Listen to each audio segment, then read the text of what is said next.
Mau aktivitas malah hujan, tapi ya disyukuri aja, ini mungkin nikmat pemberian Tuhan. Hujan.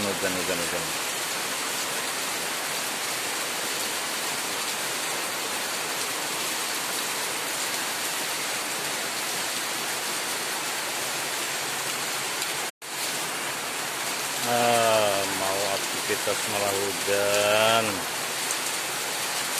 tapi ya disyukuri aja, ini mungkin nikmat pemberian Tuhan. Hujan.